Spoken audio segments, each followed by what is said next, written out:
You can double dip. That means that the buyer comes to your listing and buys it. You make twice as much money. Okay? A triple dip is when someone buys your listing and the seller turns around and says, what? I want to buy a house. I want to buy a house. Another way to triple dip is, Ben, you go out and you list Kate's house, okay? A buyer comes, Tina comes, she wants to buy Kate's house. But she says, well, I got to sell my house first. You put her house on the market, it sells, you got an immediate, instantaneous buyer for Kate's house. You follow me?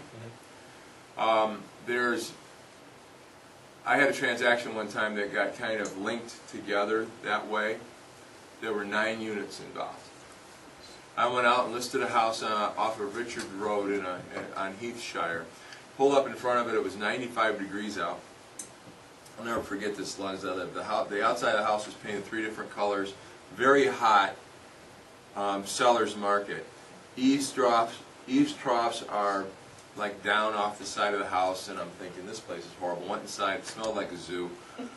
I'm like, oh, and just as I'm getting ready to do my listing presentation, their kid runs in the front door. His mouth is all bloody because he got somebody hit him in the face with a baseball bat at a baseball game, accidentally. So we couldn't have a listing appointment. I left. I'm driving home, and I'm so poor. This is my first year. My car doesn't have air conditioning, and it's 95 out, and I'm really glad that I didn't melt in that house because it was about 105 in there. I'm thinking this business is terrible. I can't believe I'm even involved in it, blah, blah, blah, blah, blah. And I had made certain rules for myself at the time. One of them was that if the price was right, I would list the house, okay? I listed the house $29.9. It was priced right, but it was still a zoo. 3 months go by. Once a month I'm getting a call from these people. Why hasn't my Taj Mahal sold? I have no idea, but you might. Oh, in the master bedroom, the stool for the toilet was leaning against the wall. It was up off of its seat. Anyway, the place was horrible. Get a call one day, guy says, I want to see it at noon. I said, okay. I go over there and show it to him, thinking, I can't believe I'm wasting my time like this. He buys it, full price, takes me to Burger King, drags me out the front door, says, I think it's got all kinds of potential, drags me down to Burger King, we write a full price offer and it sells. Those sellers then say, well, we got to buy a house. I said, really? They said, where do you want to buy a house? They said, over in East Hampton in Oregon. Well, I knew of a buy owner over there. I went over there, listed that house, and sold it to him for $85,000. Those $85,000 sellers then said, well, we want to buy a house out in Bay Shore. I said, really? I knew of a house out in Bay Shore that was for sale by owner for $110,000. Went out and sold that to him. Then those people said, well, golly, we got to buy a house, and they went out and bought a farm in Bowling Green from me, too. And I think, I forget how much money I made from hanging around with those people over at Heathshire, but it was something like $15,000 back when that was real money. This was like 30 years ago. Now, what's the point of that story? That happened to me. It was a wonderful learning experience. I made a lot more money than $15,000 out of it.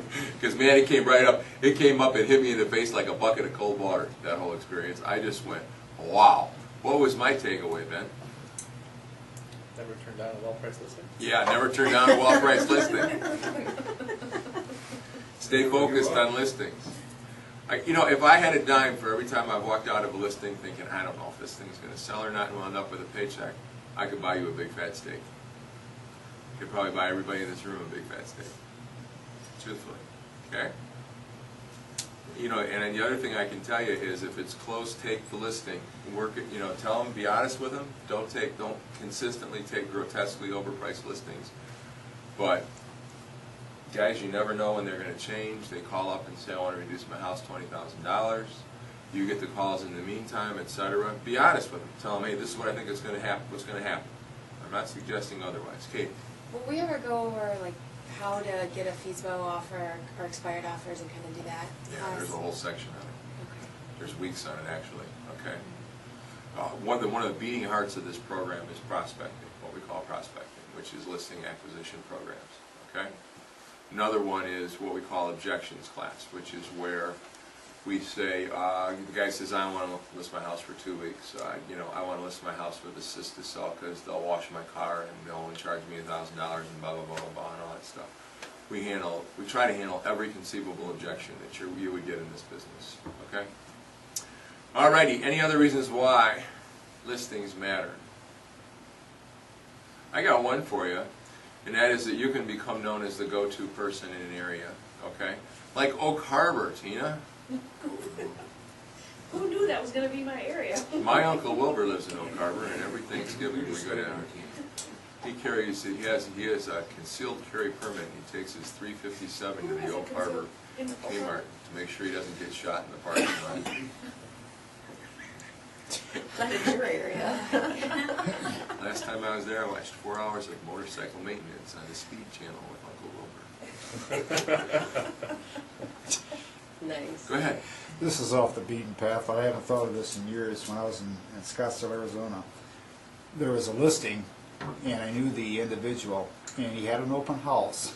And he said to me, "Why don't we, for our open house, say that anybody who comes to look at the property will get a free car wash?" Yeah, it was the most horrible thing that you could possibly imagine. There was cars lining up around the block. I'll never forget that so long. He said, "If you didn't sell the house," I was out there trying to help. I mean, it was, but I hadn't thought of that. I just wanted to tell you strange things that sometimes people who list properties will think of.